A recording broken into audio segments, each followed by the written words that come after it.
evening, everyone. Welcome. My name is Marina Paulenka, and I've had the honor to curate the exhibition Girls Slamming with Our Wings. And tonight I have a pleasure to talk with this special woman, a director, performer, singer, and visual artist, one and only Joanna Dudley.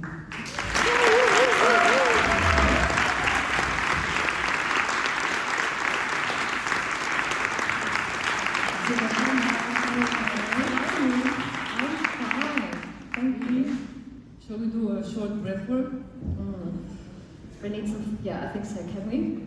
Yes. Now? Maybe you can show us some You can share this. What are you doing before you are going to the stage? Oh. Okay, I have various things. So, bit of yoga, and then I always like having my legs up in the air. I think it's because it just, all the blood rushes to the head. I'll usually listen to something quite heavy. So before going on stage, it was the Bikini, God, what do they call it again?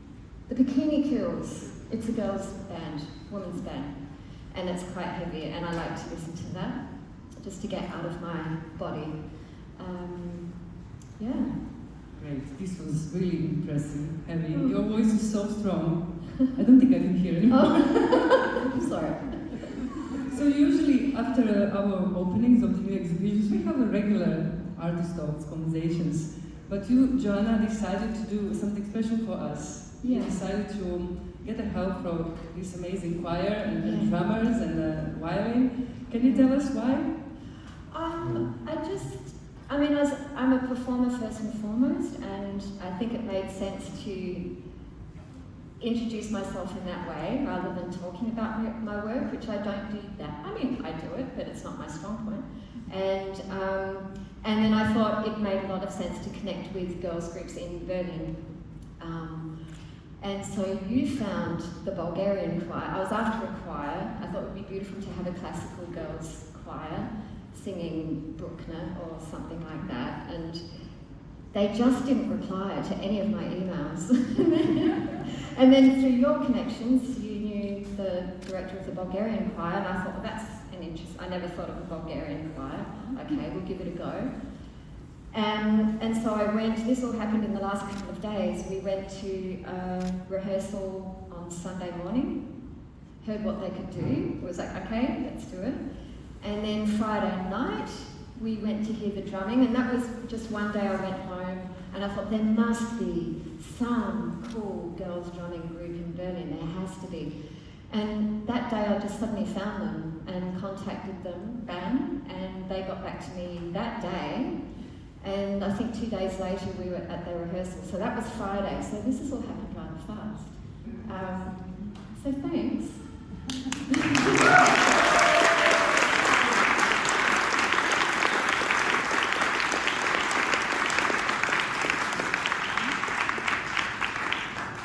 It's very understandable how this is connected to your installation, but many people here didn't see the exhibition. So maybe at the beginning we can just shortly give an introduction about what is installation Girls Slamming with Our Wings. Sure. Yeah. So it's a 7-screen installation. It's 2 floors up, I believe. 3rd floor. It has a very beautiful neighbour called Andy Warhol. We get along very well. And what you see when you walk in, it's 7 screens. And they look like 7 still portraits, like your classic imperialistic, colonial, 19th century, beautiful portrait of a very powerful man. But what you're seeing in front of you are 6 girls between the ages of 8 and 16, and I'm in the centre. And each girl, as I explained in the talk we just had, or the performance, each girl has a beautiful backdrop. As you see in these imperialistic paintings, you have this very, very idealistic European, always European nature. There's a Persian, they each have a Persian carpet, which I think at that time signified that someone had money because they were travelling, or they could pay someone to travel and plunder other countries for them. So Persian carpet usually meant there's money and power involved. a special chair that we thought matched the personality of the girl involved, and a girl. And so the installation is drawing on, one thing it draws on is opera arias, and it's the very, all the opera arias that are famous, that we all know, that played in the taxis or whatever, it's this dramatic soprano dying. And so each girl is reenacting one of these operatic death arias. But if it was only that, it would be a really miserable installation, and you question why I do it at all.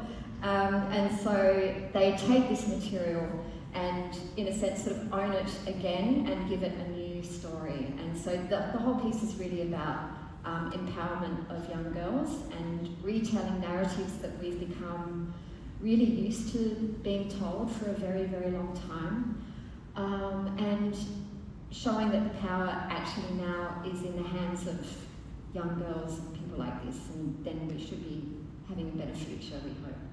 Exactly. And actually the idea came to you during one rehearsal, Yes. performance. Can you tell us that story? Sure, I like telling this story.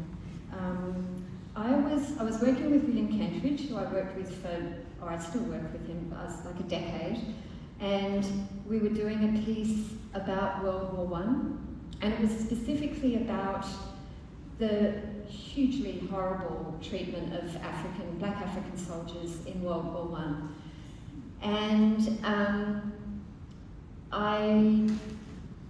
I'd sort of pushed to play the part of Kaiser Wilhelm, because I just thought that would be it was a role that had to be there, because he pretty much was almost responsible, or was responsible, for World War I happening. And I thought it would be interesting for a woman to play that role rather than a man, and especially a white man, because we've seen that so many times. And we were doing a performance in the Park Avenue Armory in New York, which some of you might know. It's like a beautiful, of course, 19th century building in the Upper East. Yep. And it was made by, or constructed for, very wealthy upper class men who were in the military, but I don't think they ever went to war. They just held they had club nights and had smoking gatherings in these beautiful rooms. There's one room that's actually designed by Tiffany. Like, it's a beautiful, beautiful building. So anyway, one of these rooms was our dressing room. And when I say our, it was me and my female cast members, and they were all black Zulu performers, amazingly beautiful and incredible artists. And we were all in this dressing room, literally in our underwear. And then I sort of was looking around thinking, something feels weird and I don't know what it is. And I looked around and literally like the whole room was covered from the floor to the ceiling in portraits of imperialistic men. Because in a sense, these portraits were of men who were possibly members of this club in the 19th century, but literally this room was full of these portraits. It wasn't just one. And one, it felt really uncomfortable to be looked down on by so many eyes, and these sorts of eyes. Two, what was really weird is when you saw so many of these portraits together, I mean, it's becoming much more talked about now, thankfully. But when you see so many of them, you realise they're pretty much all in the same standing position. Many of them look very effeminate. They're holding objects of power, whether that's a gun, whether that's a piece of paper with the plans of how they're going to take over possibly that piece of land they're standing on. But all the gestures are pretty much the same. Most of them are leaning against her, but we know them. We know these things. And I think at that point when I thought, oh, this is weird, and it's weird that we're here, and it's weird that I'm here with all these beautiful Zulu women, and it just feels strange. And at that point, a daughter of one of the producers came into the room, and she's actually in the piece, Esme. She's very, very clever, and she somehow was taking over a lot of the technical work from the technical team, because she was brilliant. And suddenly her being in this space as well, I thought, it would be actually quite funny and also tragic and horrible in an interesting way to see young girls take on these sorts of power positions and these very masculine power positions. And it was something going through my head because I was playing the Kaiser Wilhelm at the time as well, and using my voice in a way that I wasn't using it before, listening a lot to war declaration of war speeches, realising what do I need to do with my body to take on these very powerful positions that didn't feel very natural to me. So that's one of the reasons. There are a few, but that was one of them, yeah.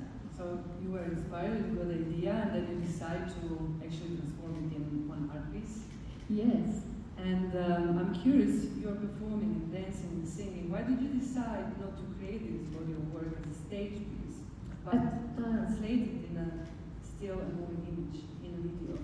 I think because it was inspired by portraits. So it made sense for me that these portraits needed to be in a frame, and so that was the frame of the video. And I like sometimes when things are very, very still for a while, and then you realise, oh, hang on, this person's thinking, and that life can slowly evolve after a while. Controlled, it is pre-recorded, pre-filmed. It's actually very different than being performed, right? Yeah, I mean, I think the other thing, tonight was an amazing example, but it's also far easier, of course, to film kids and edit it as you wish, than to expect them to do a certain performance of a certain precision on stage, of course. But it was more to do with wanting to really replicate imperialistic portraits and 19th century portraits. I would like to hear more about your work with these people. How did you find the girls? A little bit about your methodology and the process. Yeah, sure. I think I'd been working with William for a while, and I was very happy working with him, but I realised at this point my mind was wanting to do other things, and I was thinking, who are the people I'm finding the most inspiring around me? I really didn't feel like working with actors. I'd done my dance thing, and I thought actually the people I'm finding really inspiring right now are the daughters of my best friends. And I'd been watching these kids grow up since they were really babies, and they're the girls in this installation. They're all girls I've known since they were really, really young. For that reason, they're all over the world because I travel a lot, so it made the shoot rather expensive. So we were filming in Johannesburg. There are 3 girls in Johannesburg. One is the daughter of a sound engineer I've worked with a long time with William. The other one is the daughter of the studio manager of William's studio, who I've also known for a long time. And the other one is the best friend of the sound engineer's daughter. And then there was a girl from Sydney, and she's the daughter of my best friend. She's, shivers, sorry. Oh my gosh. Let's see if I can do 2 things at the same time. Oh no, we don't want him again. This is Tabitha. Kitty, and then my niece, Beatrix, she was the youngest one. And Esme, who was the daughter of one of the producers I'd been working with for 10 years or so. And this is the setup that we had. So it was a really easy thing to travel with. So we created 6 different specific backdrops for each girl. That was with Rufus, my partner, who I'll introduce soon. There was the Persian carpet, I think that's from William's house. The chairs from her mother, who was very scared about the slime dropping on the chair. And that's Tabitha. So we were very lucky because William was going away the man I was working with was going away for 3 weeks, and so we had the studio for 3 weeks, which was fantastic. Yeah, it was nice. So we see that one repetitive element is this landscape, the background that you were using. Yes. Where did you find these images? Rufus is here somewhere. Rufus did this to us, is the set designer. Stand up, Rufus, if you're here. Hello. So, Rufus works a lot with printing in set, not only, but often. And there's a beautiful printer here in Berlin called Big Image, and they're amazing. And so he found, I mean, of course we had the restriction where it had to be an image in the public domain, and it had to have a big tree. And I felt that the tree was, like I said in the talk before, the tree for me signified, I think it's power, but it's very much wisdom. It's very much life. Yeah. So I felt they each needed to have a tree to stand by them.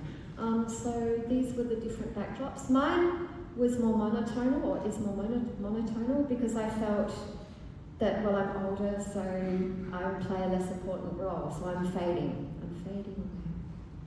But I got the dress. It's beautiful. Who designed it? Janos. Let's see. Shall we? There he is. Janos Malwitz is a Berliner. It was beautiful to have him because I think one of the things about working with the girls is I've been touring so long, which is another reason why I'm enjoying doing video right now. I've been touring quite hard for a long time, and I had a list of, it was just getting bigger and bigger as to all the ways I want to be treated, how my dressing room should look, everything that just makes you feel good so that you can go on stage and really do your best. And I made sure that each girl, and I really wanted to host them well, was treated like the biggest diva on earth. So we had the most amazing lunches, we had chefs, we had a good donor, which helped. And they really were looked after well. And so one of those people who looked after them very well was Janos. And Janos Malwitz studied here in Berlin at the fashion school here, I don't know the name. And he, at that time he was working for Dior, doing menswear for Dior. And I think it was in leather and sportswear, but specifically leather. And until recently was working also for Prada as the main men's designer for Prada in leather and sportswear as well. And what was interesting with Janos is because he really understood the Dior aesthetic, which I'm going to get there, made sense for this piece, because this piece, it's also to do with military wear in a sense. And Dior's history is that a lot of the designs, or his early designs, were really inspired by the military look because the war had just finished. It was weirdly enough in fashion, and it was the sort of materials that were left over. So he was going back to Dior pieces, and even it's little things. I mean, we also felt that the girls needed to be in their own clothes as well. But you'll realise, I don't know, if we go back. Here, you'll see, we called it belting up. So throughout the process, she'll wear more and more pieces. And it was mainly, with the girls, it was mainly with accessories. So it was medals, some of them were their own medals. Tabitha was interesting, you'll see it in the installation. On her medal, she'd actually, I didn't realise it until I saw the installation here, she stuck a photo of herself as a baby on her medal, which was really lovely. And then there were ribbons. I think Paul at one point is wearing a lifesaving jacket. So they were belted up in that sense, ready for war or whatever they have to face. Yeah. I really love how you combine this low and high aesthetics, the historical images, contemporary images. Obviously, these landscapes back to these images, you are appropriating these colonial landscapes that we can find behind the resting portraits. So all these elements serves in a specific way for you, and I believe they are reaching very wide audience. Yes, I think it's because everyone knows this. We're so used to these portraits, and since this piece has been made, it's become a big thing where a lot of these statues are being torn down, thankfully, or defaced. And it's so things that have been changing a lot in the last 5 or 7 years. So you've been working for a year during the Corona period, right? Yeah. And then, as far as I know, you show the work in Australia, right? Yes, we did. This is your first time that you're showing within the museum context and outside. Yeah. So, what does it mean to you? And can you compare, for instance, this installation here inside with the public ones? Sure. Shall I do a zoom?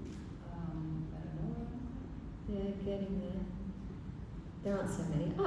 This was an interesting one. Yeah, that's, I think what I found interesting with this installation, I mean, it's most beautiful. This is the most beautiful it's ever looked here. Thank you.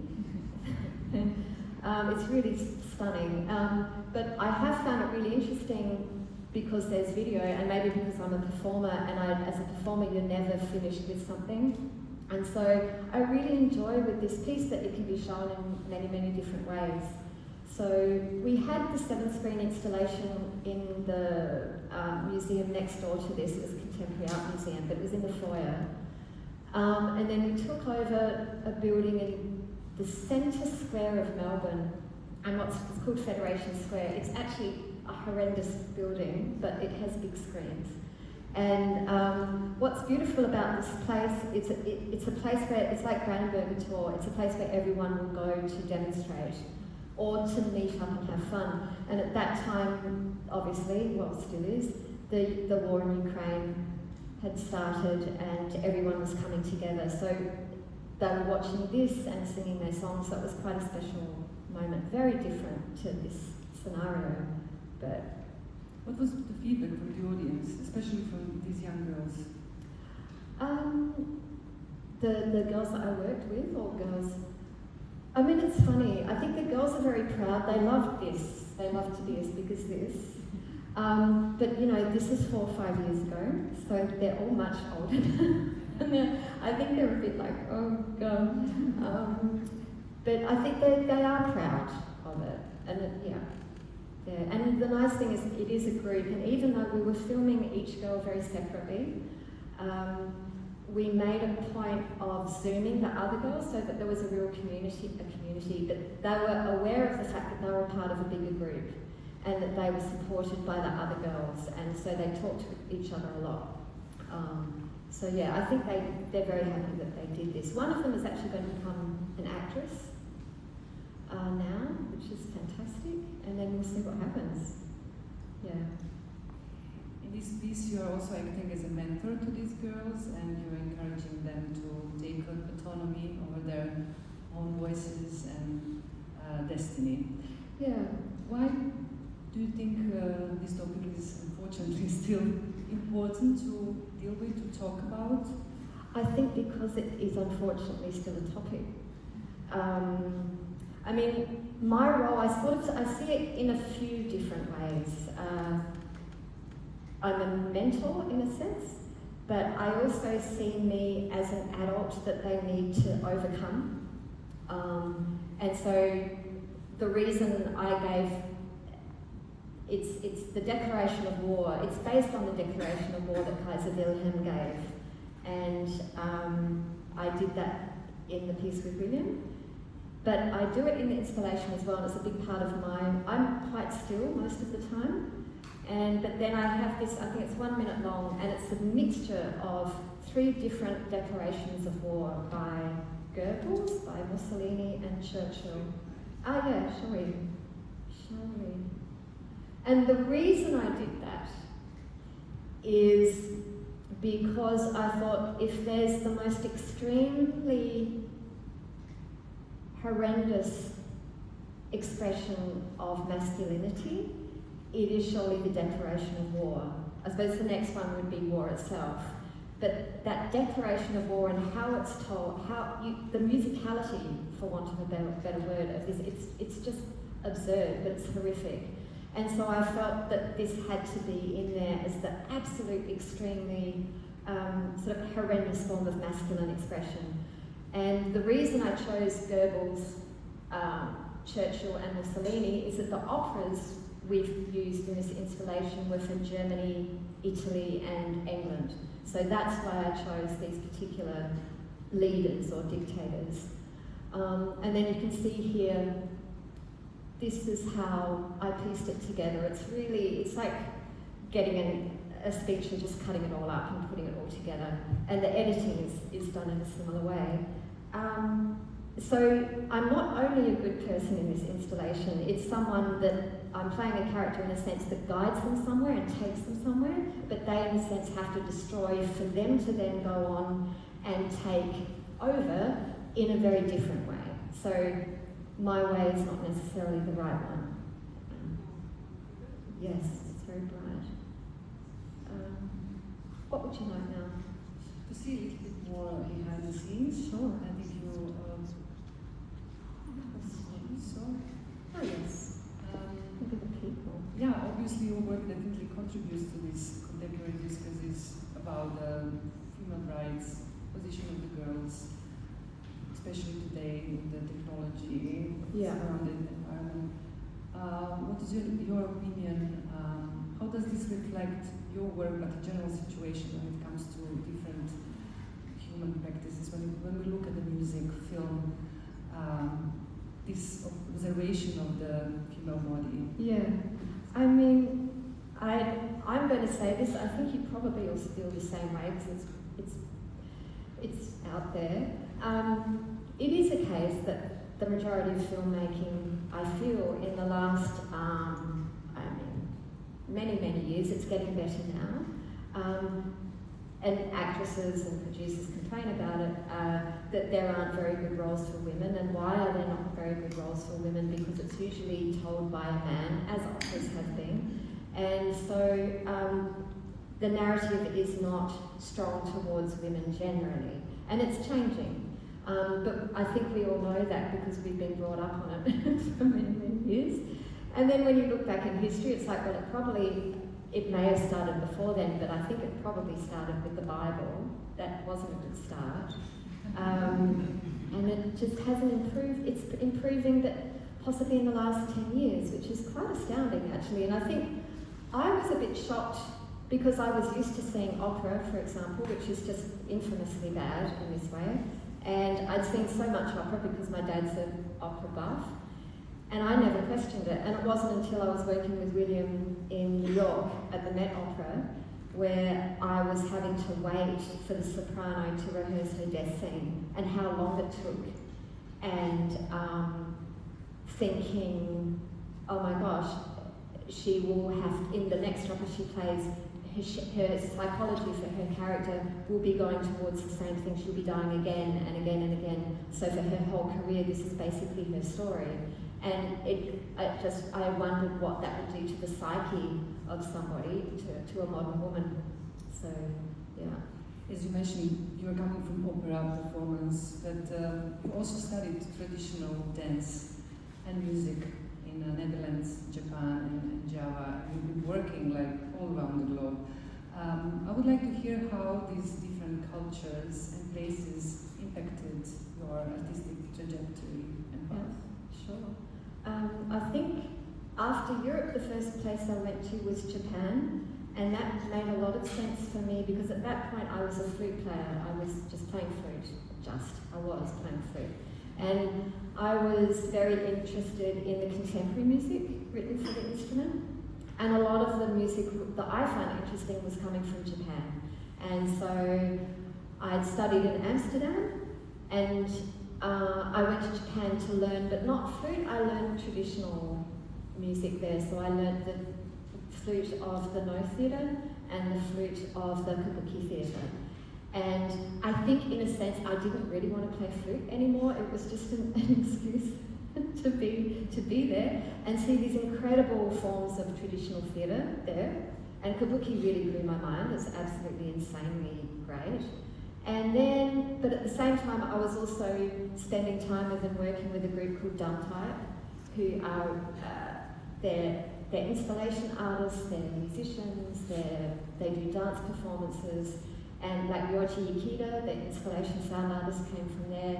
So I was hanging with them as well, and I just found what they were doing amazing, and that I loved the fact that they were, as a group, creating pieces that could become installations, dance performances, LPs. So I just loved the way they worked. So it was a combination. And I think, I know I've got a Japanese friend in the audience here, or friends, It's a bit cliche to say, but it's true. There's something about the formality of the culture I found really interesting as a performer. And because I'm quite a strict, perfect performer, and so I found that very interesting. And then I'd been working with a dance company in Europe for a couple of years, and a beautiful Belgian dance company, and taught me a hell of a lot, especially how to create characters. And but we'd been touring for 2 years, the same piece, and so I felt I needed to go back to Southeast Asia. And I say back to Southeast Asia because when I was growing up in Australia in the 70s, we had the leader of the country was very pro-Indonesia, and so he was really trying to push us towards having some kind of relationship with our closest neighbour, which we don't have anymore, unfortunately. But we were studying Indonesian, we were playing gamelan, this Indonesian, like a gong orchestra, we were eating the food, so it was very much a part of my culture. And so I felt after this 2-year tour with lots of Belgians, I wanted to go to Indonesia. And I studied gamelan, which is something I'd always wanted to do. I'd studied Javanese court dance because I just found it extremely beautiful and elegant and minimal, and I just found it so beautiful. But the big thing that happened is that I met a pop star she's in her 70s now, but she was like a big pop diva from the 60s and 70s, and she taught me singing. And it was the traditional pop music of Indonesia from the 60s and 70s. And weirdly enough, if you've seen In the Mood for Love, a lot of the a lot of the pop songs you hear in that originally came from Indonesia. So there was this incredible pop culture there at the time, and it's very elegant, it's really sentimental, it's very beautiful. And she became like a second mum, and she was the one who really taught me how to sing a song, like from beginning to end, what it means to sing a song. And she was Muslim, her husband was Catholic, her sons were Muslim and Catholic, her friends were Catholic. We would had to dress up and sing for Ramadan, for Christmas, for Easter, for everything. And that was something also in Indonesia where I really learned that you can't make any judgments about anybody or assume anything because there are just so many stories there. So that was the big thing I think I learned there. And then there was South Africa, which I've had a 10-year relationship with. Exactly. Yes. This is my next question. You obviously performed for so many years, but most exciting was this decade that you spent with visual artist William Kentridge. Yeah. You together co-created many artworks and performed. Yeah. Could you reflect, please, a little bit on your collaboration? Sure. It was funny because it came at a time, I was in Berlin and I was very close to quitting any performance and working in theatre, and it had come from, with all respect, I'd learnt a lot, but I'd been working with a lot of people who were really difficult personalities, as amazing as they were, and I just thought I didn't want to spend the rest of my life surrounded by really manipulative, not very nice people. And so I was close to quitting, and then I got a phone call and with a, I was like, hang on a second, I thought, I know that name. And I Googled, I was like, oh shit, it's him. And he's seen on YouTube the thing that I sang here. It's the rainbow song somewhere over rainbow going forwards and backwards. And I'd done that for the Belgian group for 2 years.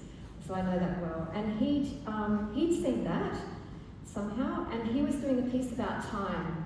And again, it was about the absurdity of time and why everyone, he'd explain it better than me, but why everyone goes by this particular version of time. It's about colonialism very much. It's like a crazy lecture performance. So he invited me to do a workshop with him based on the fact that I could sing backwards.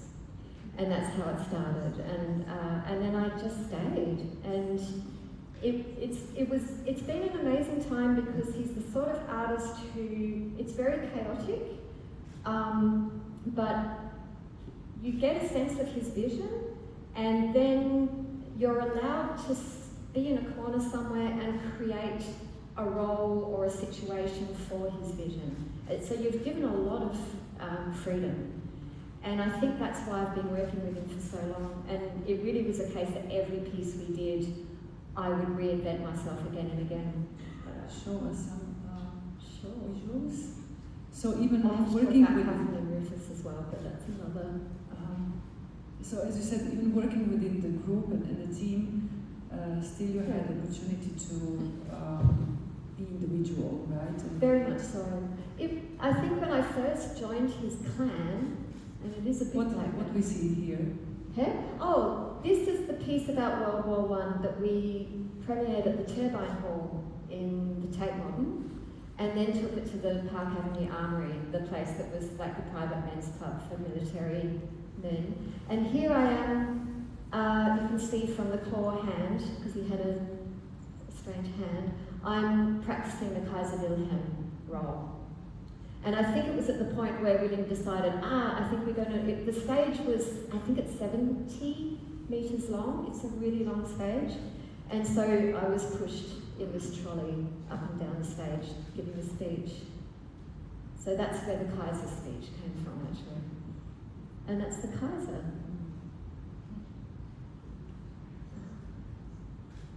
This was doing, I like this photo a lot.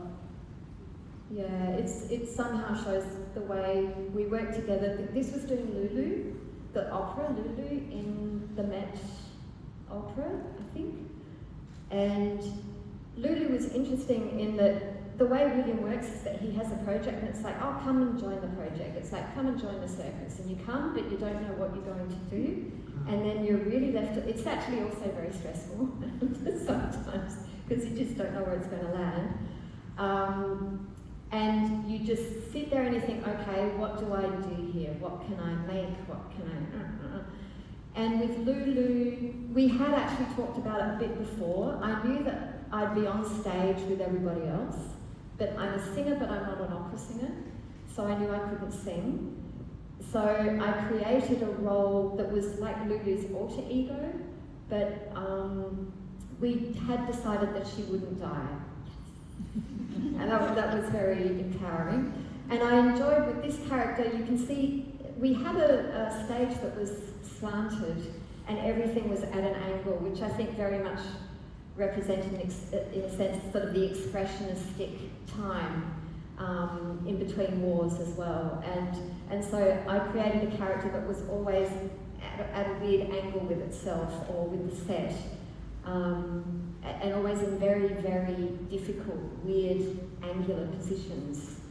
Expressionistic in a way. And and also very animalistic. I felt it was a female character that was getting in touch, because Lulu, it's a horrible story, but a character that is very dark and in connection with something quite animal-like. And now you decided to be more focused on your personal work. Yes. So what we can expect from Joanna? Oh, good question. Next couple of years.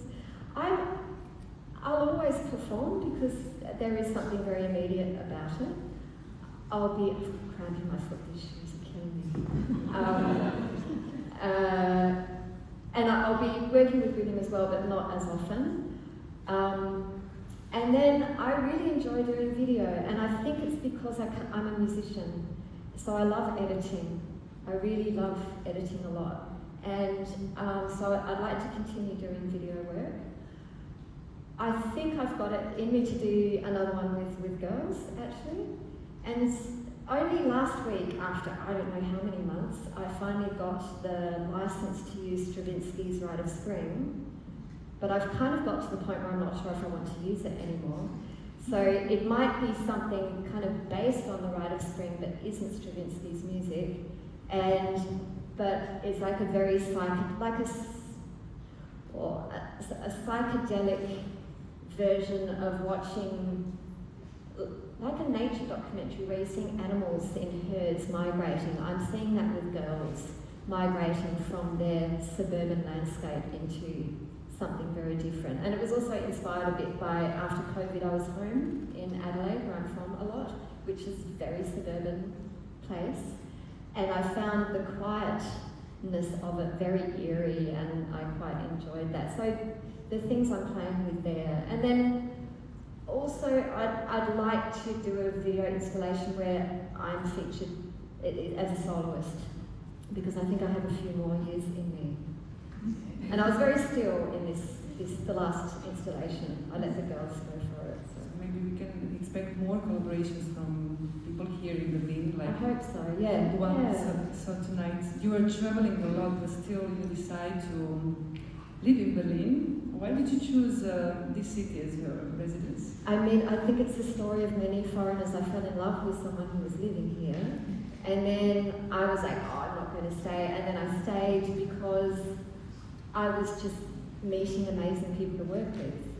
And at that point, this is quite a long time ago, the Schaubühne was just changing. So Sasha Volz had moved there. They were young and had amazing ideas, and Thomas Ostermeyer had moved there. And it was a place at that point where it was very open, people could really experiment, so it was quite something at that stage. And I found myself just being a part of this, and it was quite incredible, especially coming from Australia where there's not so much money for the arts, to be a part of a theatre where you could make pieces, they would produce it for you, you'd have a whole department building props for you, you'd have costume people, and I'd never had that before. But most importantly, I was working with incredible artists, and as I staged. So what do you think? Maybe we can open a discussion and invite our audience. I believe they have questions for you. We have exactly, we have that. I see one hand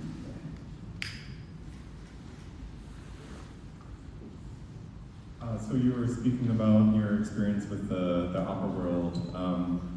What are you seeing change in the 5 years since you really started working on this project? I know that a lot of opera companies have really become a lot more diverse and inclusive and taken a lot more risks. Do you see yourself being more excited to return to that world or collaborate in that world again? Yeah, I'd love to, actually. I really would. I mean, my partner, Rufus Didvistos, works in opera a lot.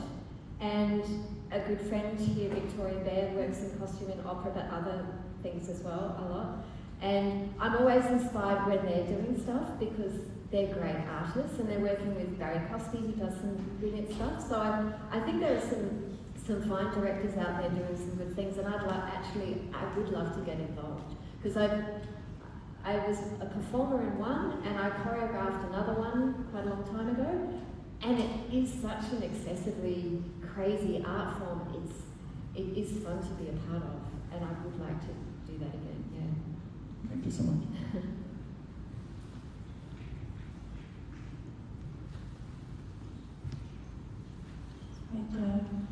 Sophie.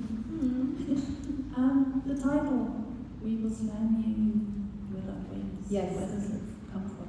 It comes from, oh my gosh, what's his name?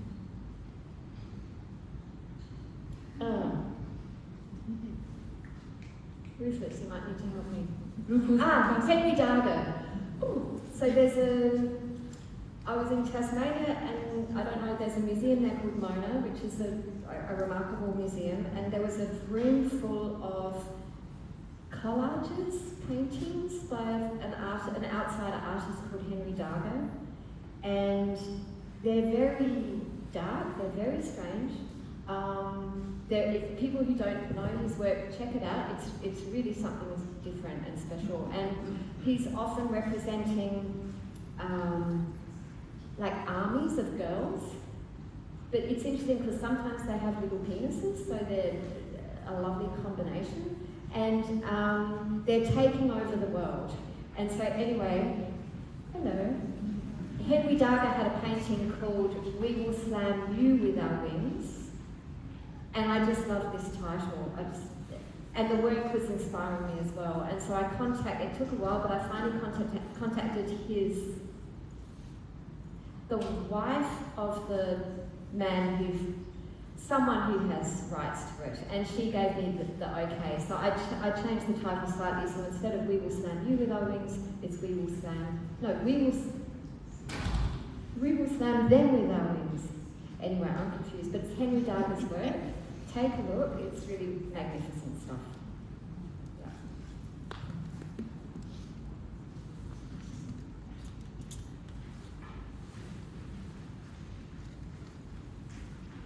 Any other questions? Some way. Hi, hello. Thank you so much for an incredible performance here and really, really good talk. Yeah, so my question is if you think that the feminist worldview is easy to distribute in this kind of way. I mean, I'm just interested to hear with your protagonists and your own work this empowerment process that I suppose that is involved in the mentoring and in the collaboration with girls for this monumental formats that you are working in. How is your experience with? Is it a feminist project? And Yeah, sure. Yeah, and do you think that we actually have? It's more normal to have a feminist, let's say, worldview today? I think so. I think it's becoming more normal. No? Yeah. I mean, it's interesting. I mean, people have been fighting for it for a very, very long time. But since the Me Too movement, obviously there's a lot of power behind it now. And it is strange that you're getting a feeling that this has happened very fast in a fairly recent period of time. But no, I think it's becoming stronger and people are becoming more aware, for sure. I have hope. Do you? Yeah, I do. I mean, I think we're the same age, and Yeah. I felt that my mom in the 70s would talk about the world that I wished I would experience one day. Yeah. I think what's interesting when I'm working with the girls, like with the drummer girls, the choir, the girls in the installation as well, it's really like, yeah, sure, of course. Yeah, that's stupid. Right. It's they have no qualms. I think we have lots of young feminists out there. I have one more question about the intensity of performing and the ups and downs, and when you're on stage and when you go off, and then you transitioning into visual art. How is your work process like different, and like how are you enjoying that? The transition. It's funny. For me, it doesn't feel that different. Strangely enough, I think because I've been used to reinventing myself a lot, whether it's within William's work or the work I've done before with Rufus or with dancers, or as a musician. So I'm constantly changing, and and it's not because I get bored of something or that I've got a terrible attention span. For me as an artist, I feel it's quite normal to be able to work within different fields. And I think the only thing for me, but I'm not complaining because I'm here, the thing that's been a little bit surprising, or I wasn't ready for it, was that I might feel that way, but it doesn't mean everyone else feels that way. And so it's like, yeah, but what are you? You're a performer. No, well, maybe I'm a performance artist. No, you're not really a performance artist. You're a performer on stage. And it's like, yeah, but I performed in galleries. Yeah, you're not a performance artist.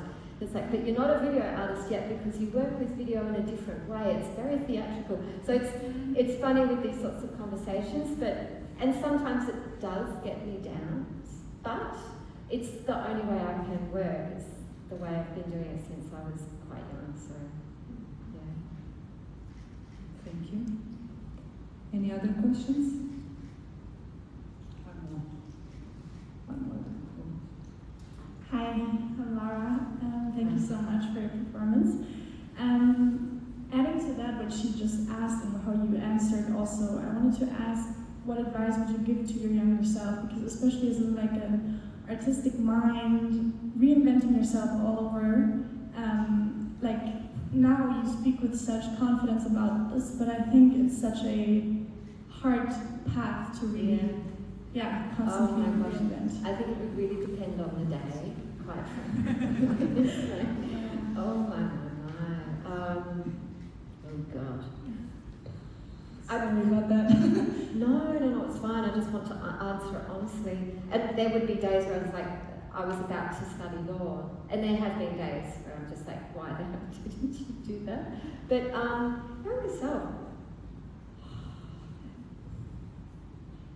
To not, if you're feeling unconfident, try to find ways to move beyond that feeling or that space, because that just stops you in so many ways. And if you're a bit more introverted, or to just ensure that you're surrounding yourself with people who support you. I would say that to my younger self. And whatever decisions you make, then that's good. But just to be careful that your confidence doesn't knock you sideways, and that you're surrounding yourself with good people. Yeah. Thank you so much. Joanna, do you have maybe a final message for our audience? Even this one was really like a nice closure. I think one thing I'd like to say, because we're here, is it's like it has been very special to play in this house, or to play, I say that, I mean, for the installation to play here, and for us to have this, it's quite a remarkable opportunity you've given me. And because I haven't actually, I think the last time I performed in Berlin was at the Broke Your Start. It was one of William's pieces, but it was 6 years ago, I think. And because of the touring I was doing, it's been a home where I've literally been in and out of a suitcase pretty much, except for COVID. COVID was the first time I really was in Berlin for quite, like, more than 2 weeks in a row. So this has been an amazing opportunity to be here, and it is a fantastic place. And I want everyone to know that, because it's like everybody is friendly, you feel special. I felt as special as Warhol, which isn't bad. So it's what's going on here, and we know there have been issues, and some people are but there's special stuff going on here, and there's a really good energy here, and people need, I mean, I think people know that, but I'll blow your horn whenever you want me to. So thank you very much. Thank you. Yeah. It was a real pleasure and a gift to work with you, and thank you for amazing performance once again and conversation. Well, thank you.